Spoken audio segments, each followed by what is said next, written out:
Assalamualaikum warahmatullahi wabarakatuh. Salam sehat dan semangat. Semoga kita selalu dalam keadaan yang sehat ya dimanapun kita berada. Baik, pada hari ini kita akan melanjutkan materi terkait dengan mata kuliah ilmu organisasi, dan materi yang kita bahas adalah perilaku organisasi. Sebelumnya, kita kemarin sudah membahas ya terkait dengan teori organisasi ini, di mana kita juga sudah sedikit banyak mendiskusikan terkait dengan materi tersebut. Nah, jika Anda ingat, pada pembahasan teori organisasi, ini kan Anda membahas tentang teori klasik, kemudian teori neoklasik, dan teori modern. Nah, di mana pada teori organisasi ini manusia dibahas secara agregat, sebab dalam bidang studi ini unit analisisnya adalah organisasi secara keseluruhan, sehingga disebut dengan analisis makro. Nah, kemudian untuk perilaku organisasi, manusia ini ditempatkan pada posisi yang sentral, maka disebut dengan analisis mikro, di mana manusia diperlakukan sebagai tempat berpijak untuk memahami organisasi secara keseluruhan. Jadi memang untuk bidang kajian terkait dengan teori organisasi maupun perilaku organisasi ini sebenarnya sama, yaitu organisasi dan manusia dalam organisasi. Namun hanya fokusnya saja yang berbeda.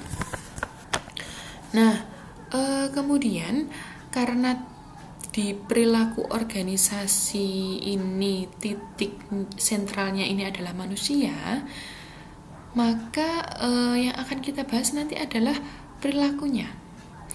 Nah, namun bukan sekedar manusia sebagai individu saja, namun juga pengaruh antar manusia dan aspek manusia yang relevan dengan orang-orang di dalamnya.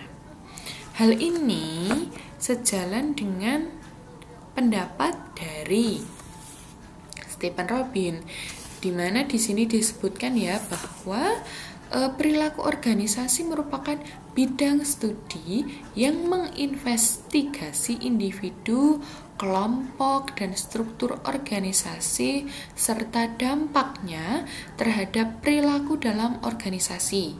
Nah, sehingga diharapkan dengan menerapkan pengetahuan tersebut, efektivitas organisasi tersebut itu dapat ditingkatkan.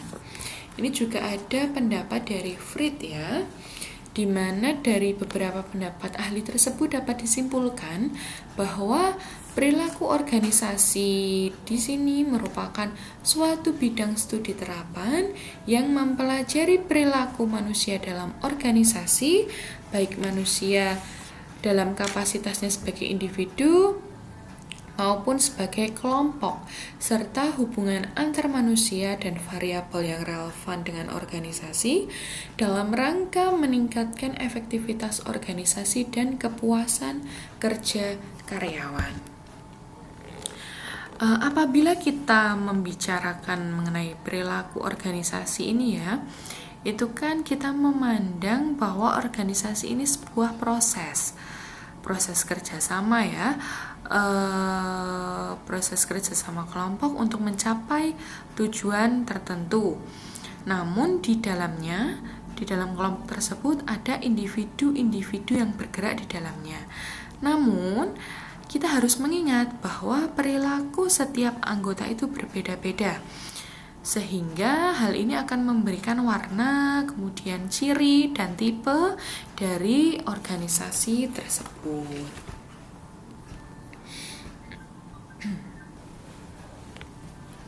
Nah, sebelum kita membahas lebih lanjut, kita harus mengetahui dulu tujuan dari mempelajari studi perilaku keorganisasian ini itu seperti apa. Sebenarnya tujuannya adalah dapat mendeskripsikan, kemudian menjelaskan dan memprediksi serta mengendalikan perilaku manusia dalam organisasi sehingga tujuan didirikannya organisasi dan tujuan orang yang terlibat di dalamnya ini bisa tercapai secara optimal. Gitu ya untuk tujuannya. Nah, kemudian tadi sudah saya sebutkan ya bahwa pasti perilaku setiap individu dalam organisasi ini berbeda-beda. Dan hal tersebut juga dipengaruhi oleh beberapa faktor. Di mana ada mungkin faktor dari dalam maupun dari luar.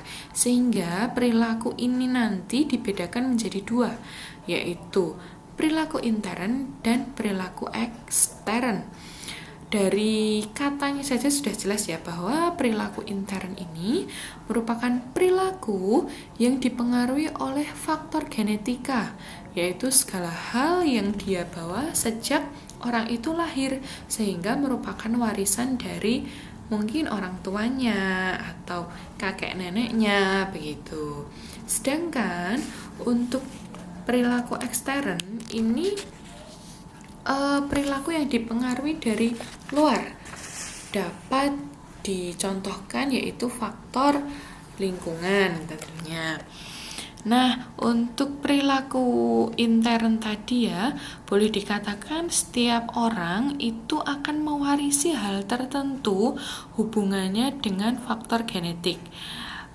Hal ini memang kadang menjadi aneh ya, namun ketika kita mengetahui mungkin peribahasa, yaitu buah tidak akan jatuh jauh dari pohonnya. Nah, ini juga salah satu hal yang dipercaya bahwa seseorang itu dapat dipengaruhi dari faktor genetik. Jadi ketika saya mungkin pendiam, itu mungkin dari ibu saya itu orang yang pendiam, karena perilaku yang diberikan di dalam keluarga itu akan mempengaruhi perilakunya, sehingga itu merupakan warisan dari orang tuanya.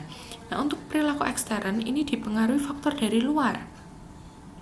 Nah, misalnya tadi ya faktor lingkungan, yang dimaksud dengan faktor lingkungan ini merupakan segenap situasi, kemudian kondisi yang dia hadapi sehari-hari.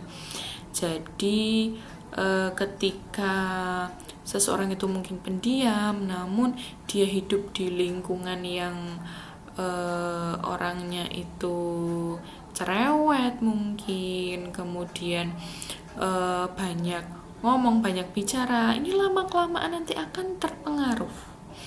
Nah, sebaliknya ya, ketika dia orang yang celometan ya, maksudnya berbicara itu cerewet, kemudian berbicara seenaknya, namun ketika dia berada di lingkungan yang pendiam, kemudian saling menghargai, nah ini nanti dia akan lama-kelamaan ikut terbawa begitu.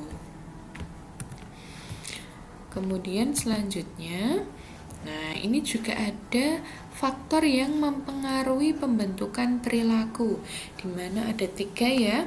Ada norma hukum.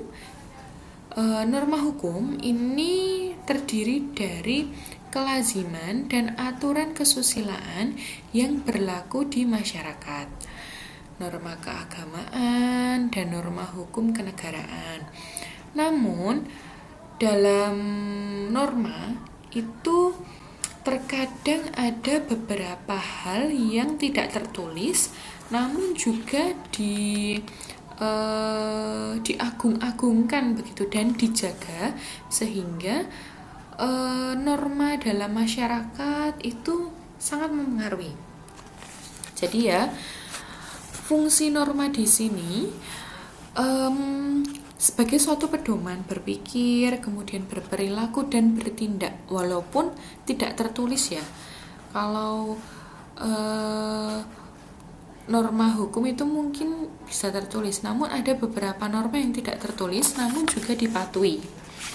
Nah, terkait dengan keberadaan norma ini, apabila suatu kelompok begitu, kemudian dia mempunyai norma yang dipegang, lalu salah satu dari anggota kelompok ini menyimpang dari norma yang ada, ini akan diberikan sanksi, baik sanksi sosial maupun sanksi dia dikeluarkan dari kelompok. Kemudian lingkungan. Di sini ada 3 faktor ya yang mempengaruhi perilaku dalam variabel lingkungan, yaitu keadaan alam di sekitar manusia, kemudian kelompok itu sendiri, dan kebudayaan. Kalau keadaan alam mungkin bisa dicontohkan di desa saja. Saya kan orang desa ya, dari Pacitan. Di sana jarak rumah antar rumah itu berjauhan. Nah, di sini ketika kita berbicara dengan tetangga itu menggunakan suara keras ya. Jadi, "Hei, kowe masak apa? Hei, kamu masak apa?" Tapi dengan suara keras, karena di sana lingkungannya satu kampung begitu seperti keluarga, namun jarak rumahnya berjauhan, sehingga ketika kita berbicara dari rumah ke rumah itu harus keras. Namun berbeda dengan di sini, karena jarak rumahnya berdekatan begitu, kita tidak mungkin kan berbicara secara keras. Nah, kemudian kalau yang kelompok ini seperti yang saya contohkan tadi ya, ketika mungkin dia seorang yang pendiam namun berada di lingkungan yang senang ngomong begitu, mungkin nanti dia akan terpengaruh atau terbawa. Kemudian yang terakhir yaitu kebudayaan. Nah, kemudian ini juga ada psikologis. Jadi, kalau psikologis ini berkaitan dengan persepsi dan kepribadian yang dipunyai, sehingga membentuk perilaku dari orang dalam organisasi tersebut bisa berbeda-beda. Kemudian ada karakteristik perilaku organisasi, di mana perilaku organisasi ini karakteristiknya ada 3, yaitu perilaku, struktur, dan proses. Jika kita berbicara perilaku, fokusnya dari perilaku organisasi adalah perilaku individu dalam organisasi, sehingga untuk memahami dari perilaku organisasi ini harus memahami perilaku individu tersebut dalam organisasi ya. Jadi sebelum kita memahami tadi perilaku secara keseluruhan, kita harus memahami berbagai perilaku individu dalam organisasi. Mungkin tadi ada yang introvert, ada yang extrovert. Ini harus dipahami terlebih dahulu. Kemudian struktur. Struktur berkaitan dengan hubungan yang bersifat tetap dalam organisasi. Bagaimana pekerjaan-pekerjaan dalam organisasi ini dirancang, kemudian bagaimana pekerjaan itu diatur dalam bagian organisasi ya. Kemudian struktur organisasi berpengaruh besar terhadap perilaku individu atau orang-orang dalam organisasi serta efektivitas dari organisasi tersebut. Struktur juga pernah kita bahas ya. Di sana kita dapat melihat mana atasan, kemudian mana bawahan. Dari struktur tersebut kita juga bisa melihat pekerjaan apa sih yang dapat kita lakukan begitu. Jadi di sini dapat dilihat beberapa hal tadi. Kemudian proses organisasi ini berkaitan dengan interaksi yang terjadi antar anggota organisasi. Karena proses organisasi ini meliputi beberapa hal ya, bisa komunikasi, kemudian kepemimpinan, pengambilan keputusan, kekuasaan. Nah, salah satu pertimbangan utama dalam merancangnya itu ya dari mungkin proses dari komunikasi seorang. Misal kita mengambil keputusan, itu kita kan membutuhkan masukan-masukan dari bawahan, sehingga di sana ada terjadi proses komunikasi untuk pengambilan keputusan. Kemudian selanjutnya, studi perilaku keorganisasian ini dapat dilakukan melalui 3 unit analisis berbeda, yakni bisa pada level individu, bisa pada level kelompok, dan bisa pada level organisasi. Jadi ketiga level ini merupakan level dasar untuk melihat perilaku keorganisasian. Nah, dalam sebuah organisasi, ini setiap kejadian ini bisa dianalisis melalui ketiga level ini. Jadi untuk gambarannya seperti ini ya. Ketika kita membahas atau menganalisis di level individu, ini adalah level terkecil. Kemudian pada level kelompok ini agak sedikit lebih besar. Nah, pada level organisasi ini lebih luas lagi. Kemudian di luarnya ini ada pengaruh dari lingkungan eksternal. Kita akan bahas yang pertama level individual. Level individual ini setiap kejadian akan didiagnosis berdasarkan perilaku orang per orang, jadi individunya. Sebagaimana telah kita ketahui ya, bahwa setiap orang yang bergabung dalam organisasi ini membawa kepribadian, kemudian sistem nilai, serta sikap yang berbeda antara satu dengan yang lain.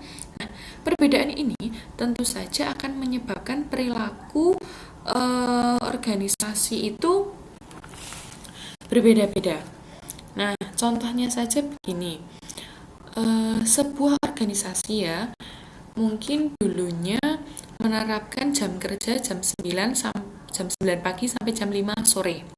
Namun, karena beberapa hal, dia mengubah jam kerjanya dari jam 7.30 sampai jam 15.30. Nah, dengan pengubahan jam kerja ini, perilaku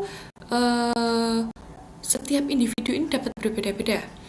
Mungkin ada yang cuek atau tidak peduli, biarin aja orang itu juga nggak berpengaruh apa-apa kok ke saya begitu. Tadinya jam 9, sekarang jam 7.30, nggak apa-apa. Ada yang berpikiran semacam itu.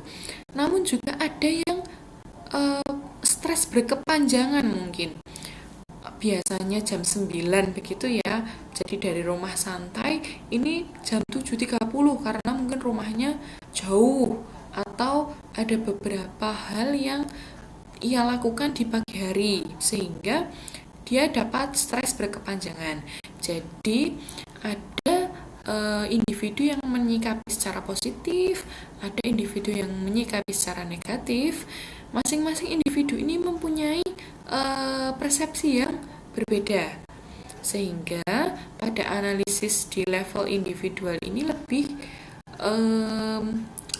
membahas mengenai atau menganalisis mengenai perbedaan antara individu satu dengan individu yang lain.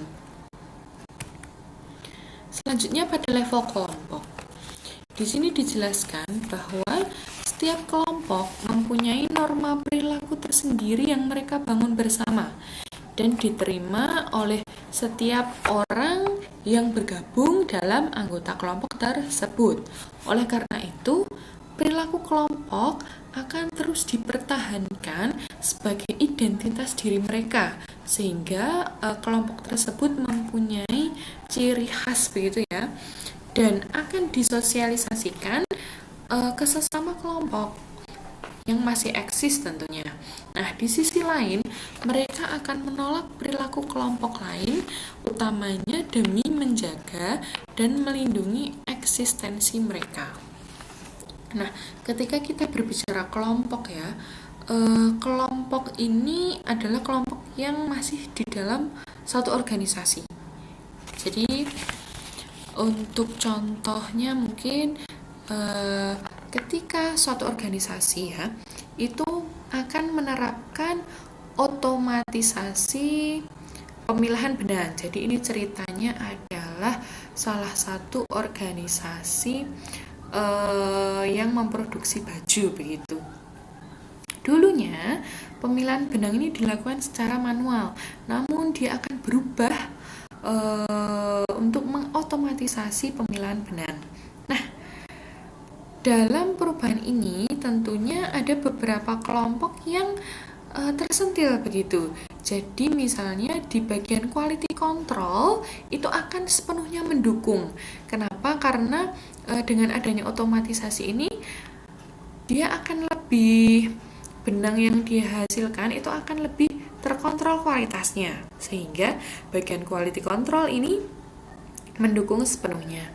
Namun untuk bagian garment atau kelompok dari garment itu tidak akan excited terhadap perubahan ini. Kenapa? Karena hal tersebut dianggap sebagai ancaman. Ketika ada otomatisasi dari pemilahan benang, ini otomatis tenaga kerja yang tadinya manual itu akan digantikan oleh mesin, sehingga hal tersebut menjadi ancaman tersendiri. Nah, hal ini merupakan salah satu contoh analisis dari level kelompok. Kemudian selanjutnya level organisasi, di mana level organisasi tadi jika digambarkan itu merupakan level yang sangat luas ya. Pada level ini semua kejadian yang terjadi dalam organisasi dianalisis dalam konteks organisasi. Nah, dalam hal ini dimensi-dimensi organisasi seperti struktur, kemudian desain, dan kultur organisasi akan dipahami sebagai determinan yang mempengaruhi perilaku individu dan perilaku kelompok. Nah, secara keseluruhan hal ini akan berpengaruh terhadap perilaku organisasi. Untuk contoh mudahnya mungkin dapat dicontohkan begini ya. Dalam satu organisasi itu didesain hierarki dan tersentral. Jadi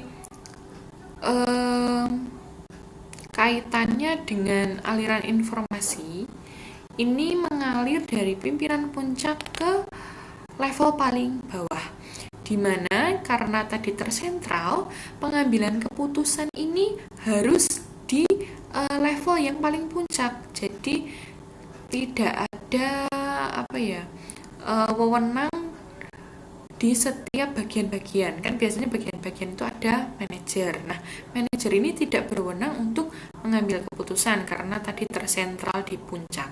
Nah, hal ini tentunya akan berpengaruh pada pengambilan keputusan yang lama.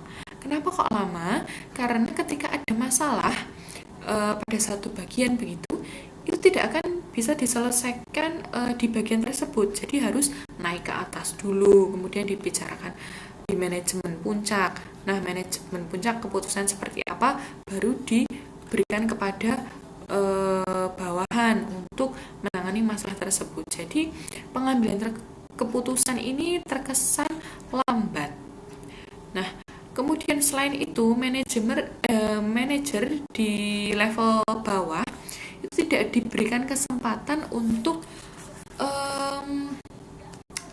mengekspresikan diri. Jadi karena tadi pengambilan keputusannya di puncak, nah manajer ini ya fungsinya sama saja dengan staf lainnya.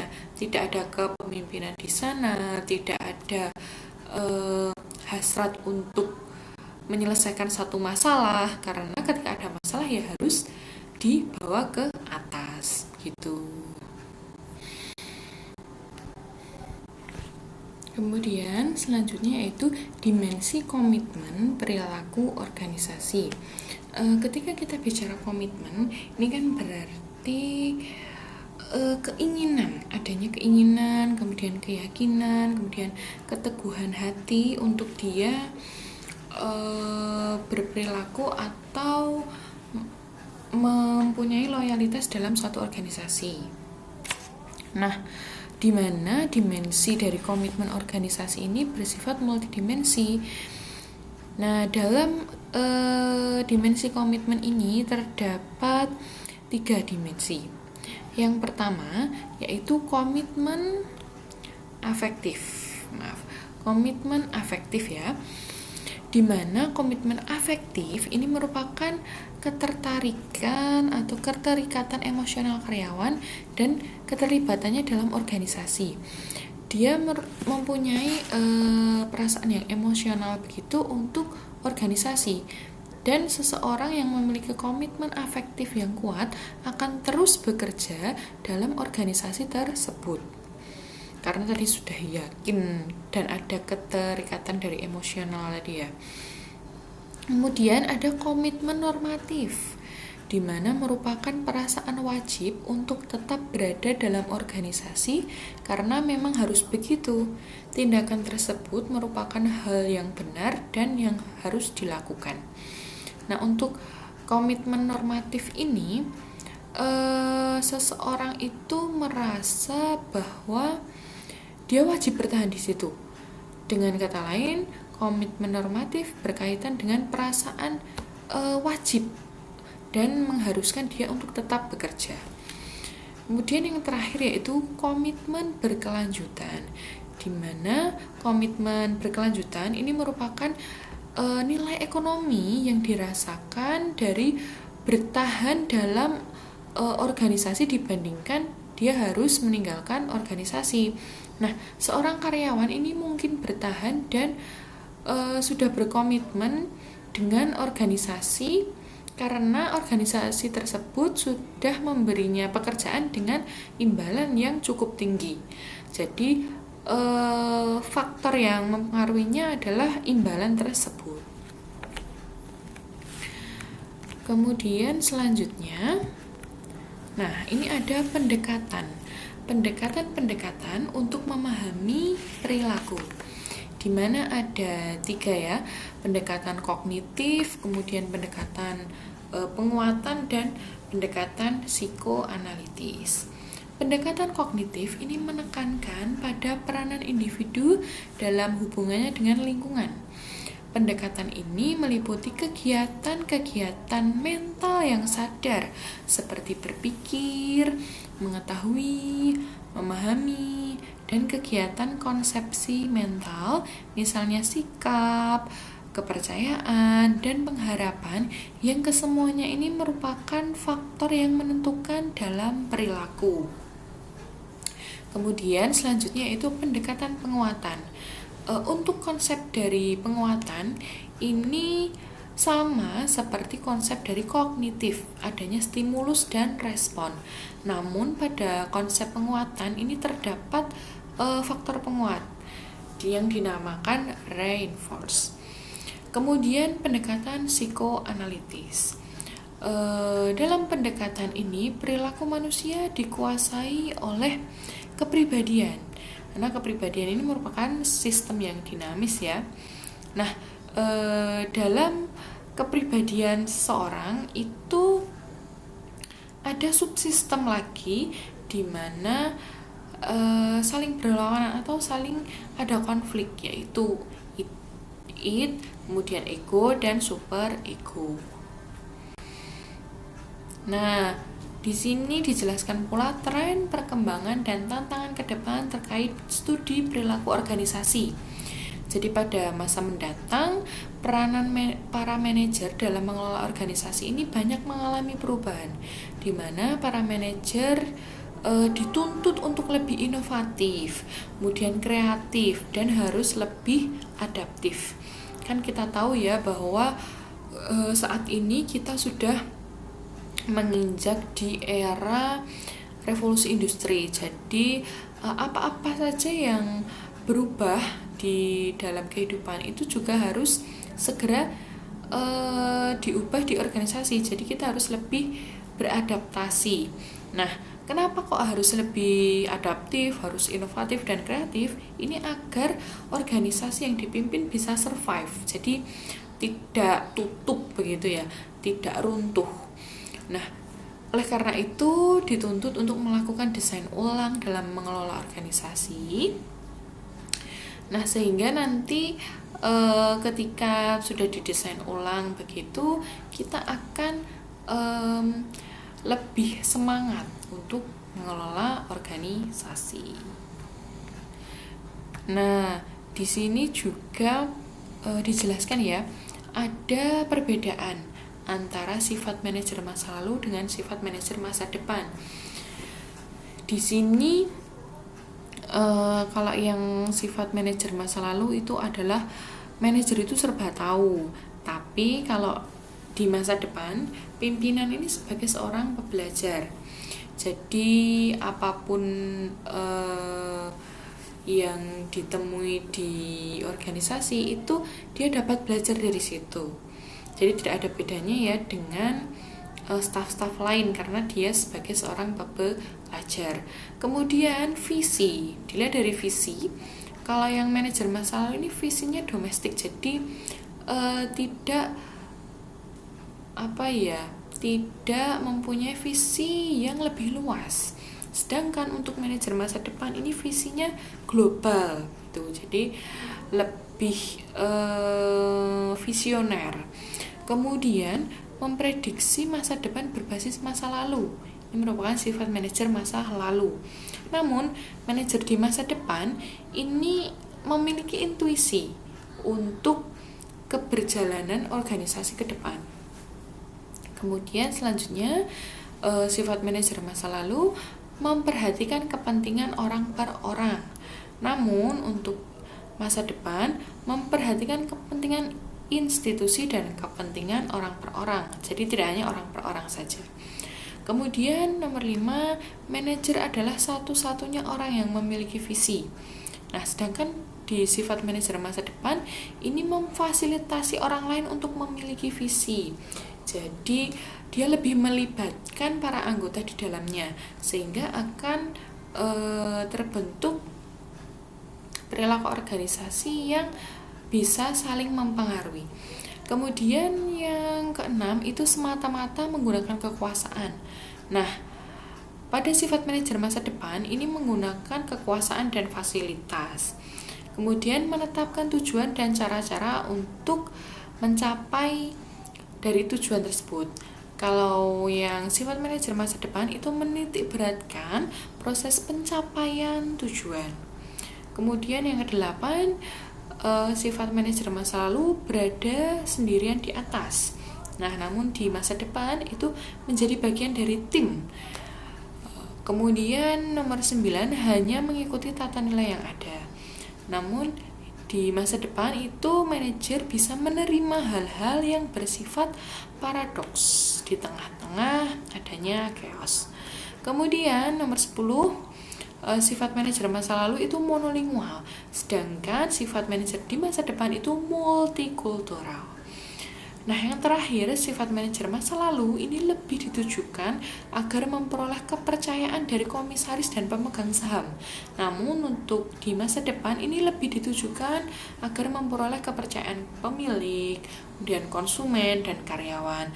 Tentunya hal ini lebih awet begitu ya, karena ketika kita mempertahankan kepercayaan dari konsumen saja, itu dia akan membuat satu promosi kepada orang lain, sehingga pelayanan prima dari organisasi itu penting.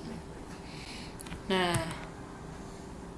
kemudian ini ada tantangan studi perilaku organisasi, di mana tantangannya itu adalah bagaimana mengelola sumber daya manusia sehingga organisasi memperoleh keunggulan kompetitif.